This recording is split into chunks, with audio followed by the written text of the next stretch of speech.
Hello, welcome back to this final part of Talk Solent. With me today on the sofa are DL, Sarah Ali Choudhury and Chris Wood.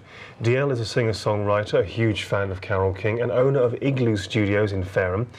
DL, great to have you on for the first time on the panel. What have you been up to and what upcoming dates have you got? Tell us about your genre as well. What have we been up to? Right, well, you mentioned the studio, so it's been a 10-year plan of mine to open my own recording studio, which we did last May, and we're very pleased to have our very own lovely shiny studio where we can play all day and all night. Yeah, you actually do music tuition there, don't you? We do as well, yeah. So we've got the studio, and we have Chris and I and two other tutors where we teach all sorts of different instruments and things. We were talking about children with learning needs just before the break, and we have. I'm really pleased to say we've got a tutor who works with children with special needs, learning the piano at the moment, and that's a new sort of venture for Igloo. And she's fantastic with autistic children, and there's lots of research to support that learning musical instruments is great for everybody, for people with all sorts of health benefits and things, but really for children with learning disabilities and other disabilities, it can be really empowering for them as well. So that's really exciting for us. And so Igloo Music is in Fareham. Yeah. Music school. You've got a studio.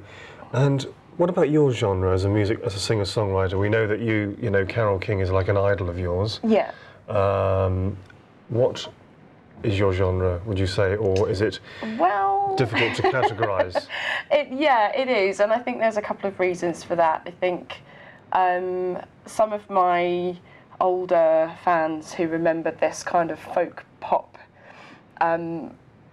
genre in the mainstream, artists like how I hesitate to liken myself to Carole King. I'm a huge fan of Carole King, and that was one of many influences of mine. But yeah, I'm a singer-songwriter, so I love a good story, and I like a bit of nice singing, and I really love vocal harmony. So the project that we're working mainly on at the moment, Chris plays bass and sings, and we work with another artist, local legend, John Gledall, who's incredible, and he plays guitar and sings, and we all sing together, which is really nice. I think that was my childhood dream. I just wanted to be in a band where everybody sings, really, like the Eagles, So, but we just sing anything. Sarah and I were having this conversation earlier, and it's really difficult to pinpoint because I love so many different things. So my last album was piano-based with live strings and that kind of thing. The next single that we're going to release is a reggae track, which I've never done before. I've never done a reggae track before. Right. So, yeah, I'm a huge Bob Marley fan. And what upcoming dates have you got? Because I know you've done an enormous amount of gigs all over the place. Yeah, we've got some festivals and things coming up over the summer. We're playing at the Ashcroft Arts Centre on the 17th of March, Chris and John and I, which is a mixture of the songs that we love, so the Eagles and the Beatles, and acoustic hits through the ages, sort of everything up to Snow Patrol and Crowded House.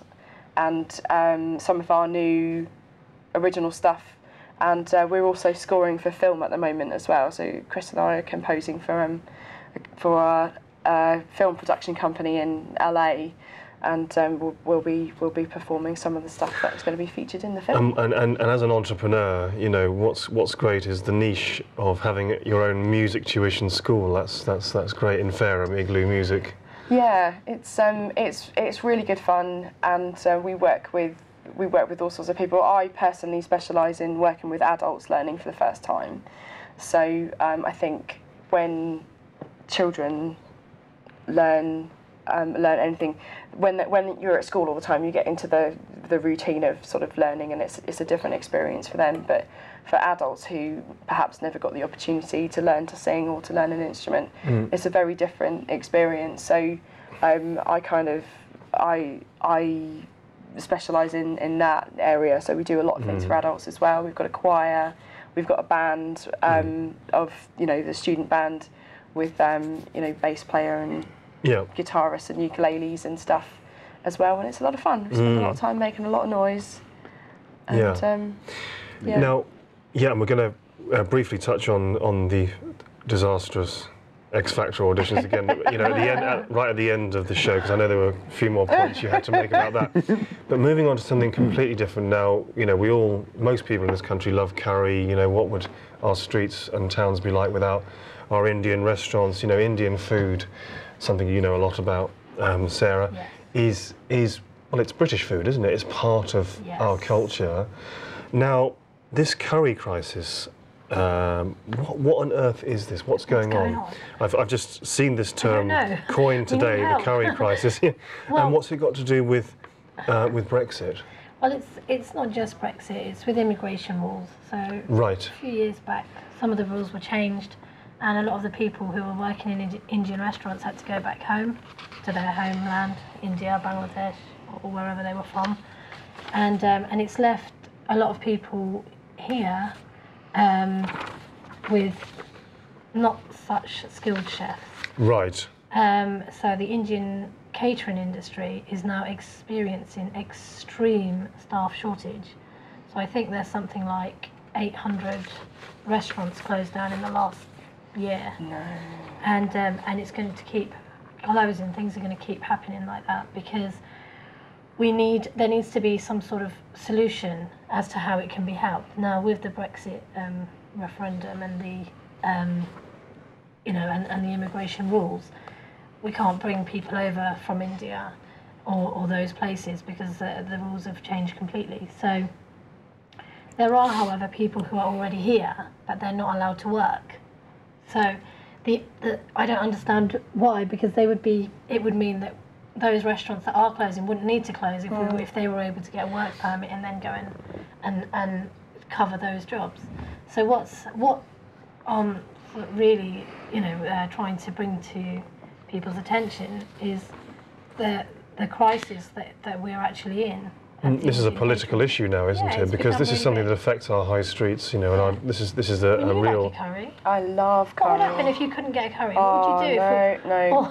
First plane to India. It's not. Yeah, we can't have that. What about there are a lot of Indian people and Bangladeshi people that live here already. They're running these businesses. What about, their children? Well, the children. Most of the Indian restaurants have, when things were all good, nobody saw that coming.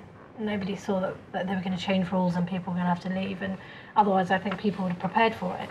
So what we have a lot of restaurant staff who've trained their children in different fields, so their children might be, gone to school to become a doctor or a lawyer, something that the parents would be proud of. It's a cultural thing, and most of the Asian people would want that. Doesn't mean they all were, of course, but not many people have got their children into that catering industry, into the kitchen or into the front of house. There are a lot of people who've done it, but there are a lot more who haven't. The Indian restaurant industry is estimated to be worth £5 billion to the British economy and annually employs 200,000 people. Now, Brexit or no Brexit, surely, very few people would disagree that immigration policy needs to be based on what the country needs. The country does need these people. It's an integral part of our daily life and culture here. So, Brexit or no Brexit, we need to be able to have the people here. Yes. What I think we're trying to do is I'm working very closely in connection with a company called UK Curry Connect. Right. And you can find them on Facebook. ukcurryconnect.com. ukcurryconnect.com on Facebook. UK Curry and also Connect. You can just look them up on Google. And what we're really looking at doing is asking people to support us and help us by going onto that website and registering and doing a tick box form.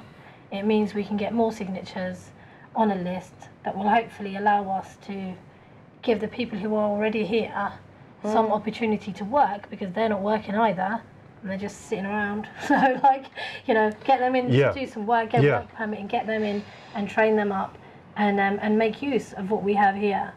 Because you were brought up in this environment yourself, your family Yes, I have was been born in the catering restaurateurs. industry, and it's I've had really over the years I've seen so many changes, and this is the worst case scenario that I've ever seen, and it is a curry crisis. That's exactly what it is, and we just need people to support and understand what's going on and to be aware of it.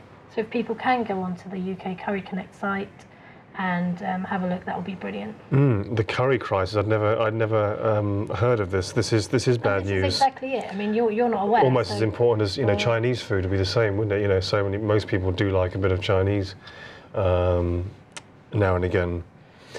So yes, that was an article there from The Guardian. The UK was already short of curry chefs. Now the Brexit vote has made it worse, according to this article there. Just briefly, I think we've only got about a minute and a half left, unfortunately, never enough time, but back to these, you might say, disastrous X Factor auditions in Southampton. 15 people at any one time in the queue. Has X Factor lost its X Factor? And I know you had some more. I know you made a few very passionate, controversial comments about X Factor, and then, but our two ladies here also had some comments to make, which were quite controversial as well about X Factor. It's been so, is 10 years enough?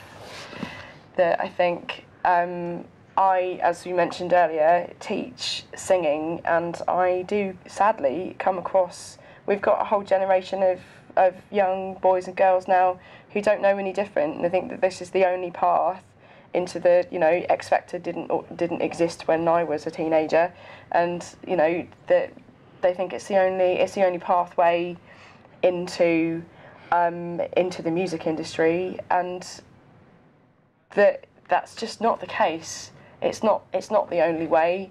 It's okay. It's a gimmick. I'm gonna go on record and say it's a gimmick. It's it's Saturday night entertainment TV, and young people are putting all their hopes and dreams into this. Into this TV show, and I think if more people realise that the people that we're laughing at have already been put through at least one round of judges. There are several rounds of judges before you even get to the camera, and that's the bit that I really don't like. That people have deliberately been put there for us to poke fun at and laugh at, and it's very bad manners. Reality TV. Yeah. Well, unfortunately, we've run out of time. Never enough time. Sorry, you didn't even get your chance to say that. It's okay. Well, you made some very good points about X Factor. Yeah. We look forward to seeing you again soon. All the best. All we've got time for, never enough time, but very many thanks to today's guests. Talk Solent returns next week at the same time. All the best. Goodbye.